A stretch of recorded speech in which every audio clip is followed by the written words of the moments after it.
Bismillah. Ya, seperti ini dalemannya. Ini mangkok karbunya, bongkar main jetnya. Oke, ini main jet. Ya, ini nozzle. Ya, ini adalah pilot jet. Ya, ini adalah mulutnya. Ini adalah corong belakangnya yang mana menghadap ke mesin. Ini piston skep ya ini. Ya, ini piston skep. Ya, seperti ini karburatornya ketika dibongkar. Assalamualaikum. Di tangan saya ini ada sebuah karbu. Ini tertulis Keihin PE28 alias karburatornya Honda NSR SP. Ya, kali ini mau saya bongkar, cuma sebatas penasaran aja seperti apa dalemannya. Ya, ini karburator Keihin PE28. PE28 ya Om ini? Ya. Ini karburator Keihin PE28 alias karburatornya Honda NSR SP 150 cc 2 tak, seperti ini bentuknya. Tapi saya kurang tahu ini karbu asli apa enggak. Di sini sih ada tulisan Keihin, timbul. Ini ada PE28 sih kata Om Arno. Teman-teman yang lebih paham mungkin bisa ketik di kolom komentar ini karbu PE28 asli atau bukan. Ya, kita mau coba bongkar karburatornya ini. Ya, sebatas pengen tahu seperti apa sih dalemannya. Ya, jadi kebetulan ini saya lagi main di bengkelnya Om Arno, bengkel Arsyad Motor Cikarang, spesialis Bajaj Pulsar nih, lagi ada garapan Pulsar. Dan kebetulan saya nemu karbu ini di pojokan sana tuh. Jadi sekalian mau saya review karbu ini. Oke, pertama kita bongkar dulu. Kita buka dulu mangkok karbunya. Ya, kita akan mulai bongkar. Untuk membongkar mangkok karbunya, kita perlu alat, sebuah obeng plus. Ini ada 2 buah baut di bawahnya, ini dan ini. Kita tinggal putar berlawanan arah jarum jam. Oh ya, ini sebelumnya udah saya kendorin. Jadi di video ini tinggal ngelepas aja. Yang ini udah udah buka. Sekarang yang ini.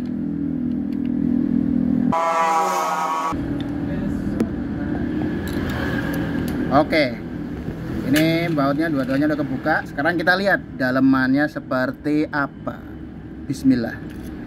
Ya, seperti ini dalemannya. Ini mangkok karbunya seperti ini. Jadi ini tempat dimana bensin yang dari tangki bahan bakar itu ditampung, lalu jadi kolam di sini. Nah, kalau di motornya ya, kalau di sepeda motornya, mangkok karbu itu posisinya ada di sini nih. Jadi bensin dari tangki bensin tuh masuk ke karburator lewat selang bensin. Nah, lalu ditampung di dalam mangkok karbu sebelum disedot ke dalam mesin, sebelum diubah jadi kabut dan disedot ke dalam mesin. Nah, di dalam mangkok karbu ini ada mekanisme yang mencegah supaya bensin itu tidak luber, tidak sampai membanjiri ruang bakar. Mekanismenya adalah seperti ini. Ini lebih ke mekanisme pembuangan kayak ya kolam air gitulah, kayak lubang pembuangan di bak mandi atau di kolam air. Jadi misalnya bensin masuk ke mangkok karbu dan dia melebihi batas dari ini, jarum yang warna kuning keemasan ini, dia akan otomatis dibuang ke sini.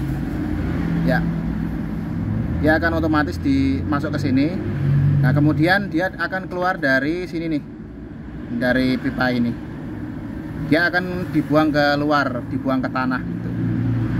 Jadi kalau ada istilah karbu banjir itu ya itu bagian dalam mangkoknya ini udah luber, kemudian bensinnya keluar lewat saluran pembuangan ini dan keluar lewat sini. Itu istilah karbu banjir.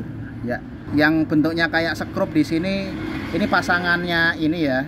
Jadi untuk membuang bensin yang ada di mangkok karbu lebih cepat. Jadi kalau skrup ini dibuka nanti kocornya bensin lebih deras. Kalau nggak dibuka ini kocornya biasa normal, pelan gitu. Oke, kemudian di sebelah sini adalah gasket atau perpak. Ini seal yang mencegah bensin keluar ketika karbunya dikencengin seperti ini. Kebalik. Ya. Jadi dia mencegah bensin di dalam karbu ini rembes keluar. Sekarang kita beralih ke bagian atas bodi karburatornya. Nah, yang ada di jempol kanan saya ini adalah pelampung karbu. Pelampung karbu ini disambungkan dengan jarum pelampung yang ada di sini. Jarum pelampung ini dia dihubungkan ke semacam saluran yang mana dia terhubung ke ini, ke nozzle main jet, juga ke pilot jet dan spuyer, juga ke lubang ini. Ini lubang apa namanya? Semacam nozzle buat putaran langsam ini. Kalau nggak salah, tolong dikoreksi kalau saya salah. Ya, jadi fungsi dari pelampung ini lebih ke untuk mengatur kepadatan bensin yang nantinya akan masuk ke spuyer ini, pilot jet dan main jet, dan juga nozzle. Sekaligus pelampung karbu ini mencegah supaya apa namanya, bensin yang ada di mangkok karbu itu nggak banjir. Jadi dia pasangannya sebenarnya sama ini nih, ya, sama mekanisme yang tadi dijelasin, lubang pembuangan istilahnya ini. Oke, bergeser ke sini. Ini adalah nozzle. Nozzle ini adalah tempat dimana main jet diletakkan. Ini yang saya tunjuk ini main jet. Main jet itu fungsinya untuk mensuplai uap bensin untuk putaran ke atas, untuk putaran atas ya. Jadi putaran atas mesin itu disuplai oleh main jet. Sedangkan nozzle itu untuk putaran tengah. Sedangkan yang ada di sini ini adalah pilot jet. Pilot jet ini untuk mensuplai uap bensin ke mesin di putaran bawah. Sedangkan yang ini untuk putaran langsam. Ini tolong saya dikoreksi kalau salah. Saya ingatnya ini untuk putaran langsam. Kalau salah silakan dikoreksi. Sekarang kita coba bongkar main jetnya. Kita gunakan obeng minus. Kita bongkar main jetnya. Oke, ini main jet. Ini benda yang bertugas memberi suplai uap bensin ke mesin untuk putaran atas, untuk RPM atas. Dan sekarang kita coba bongkar nozzle-nya. Nozzle-nya kita bongkar. Kita pakai kunci shock 7. Kunci shock 7. Ya, ini nozzle yang bertugas untuk memberi suplai uap bensin untuk putaran tengah. Nah, ini dihubungkan dengan jarum skep. Ya, ini jarum skep. Oke. Sekarang kita akan bongkar pilot jetnya. Ya, ini pilot jetnya. Pilot jetnya kita bongkar. Ya, ini adalah pilot jet. Ini yang bertugas untuk memberi suplai uap bensin untuk putaran bawah. Nah, sedangkan ini untuk langsam. Tapi sekali lagi saya tolong dikoreksi apakah betul ini untuk putaran langsam atau tidak. Silakan dikoreksi. Oke, menuju bagian inlet portnya. Ya, ini adalah mulutnya, tempat dimana udara masuk ke dalam mesin itu melalui corong ini. Kemudian ini adalah corong belakangnya yang mana menghadap ke mesin, menghadap ke inlet port, yang mana fluida yang mengalir ke sini adalah sudah berupa udara yang bercampur dengan uap bensin. Ya, sesuai namanya karburasi itu namanya istilahnya bahasa Indonesianya, tolong koreksi, pengabutan bahan bakar. Jadi bahan bakar yang tadinya cair menjadi uap gitu. Oke, sekarang kita coba bongkar bagian atasnya. Kita mau lihat seperti apa piston skepnya. Ini piston skep ya, ini piston skep. Kemudian yang kayak batang itu jarum skepnya. Ya, ini ada pernya. Hati-hati kalau bongkar bisa loncat. Ya, ini pernya. Ini tutup piston skepnya. Nah, itu piston skepnya ada di sini nih. Ya, ini dia. Ya, ini piston skep karbu Keihin PE28. Ini jarum skepnya. Ya, ini jarum skepnya. Ya, ini bagian dalamnya. Nah, yang ini yang kayak yang warnanya kuning ini kayak kran ini untuk mengatur putaran ini idle, putaran langsam. Ya, seperti ini bagian dalam karbunya ketika piston skep dihilangin. Bukan dihilangin sih, dicopot. Seperti ini. Yang ini kalau nggak salah untuk cup ya. Untuk apa namanya? Membantu ngidupin motor di pagi hari. Kemudian ini untuk karburator motor 2 tak itu ada seperti ini. Ini adalah jalur oli samping. Ya, untuk karburator sepeda motor 2 tak itu ada jalur oli samping yang mengarah ke bagian samping karburator. Ini ada lubangnya di sini. Jadi nanti yang masuk ke dalam mesin itu adalah uap bensin satu, udara, dan uap oli samping. Tapi kalau di karbu 4 tak ini nggak ada.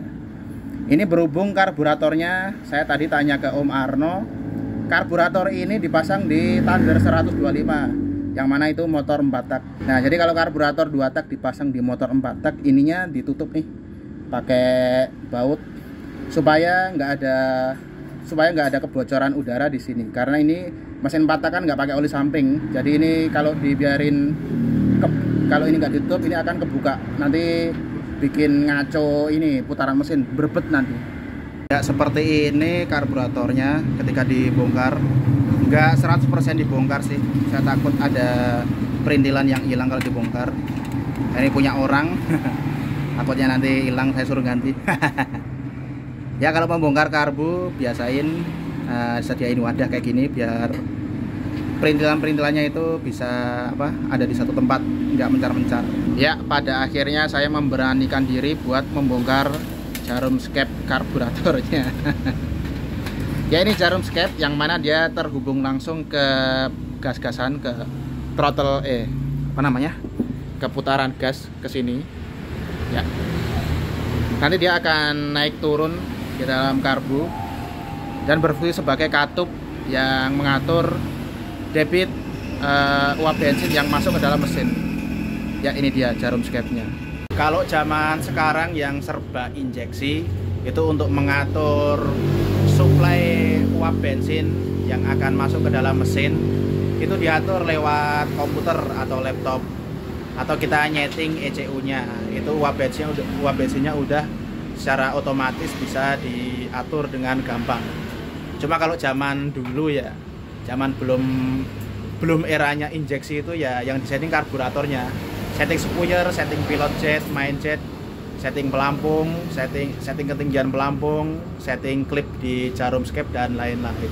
Ya kalau zaman sekarang nyeting suplai bensin ke mesin itu tinggal setting ECU-nya aja lewat komputer atau di remap ECU-nya.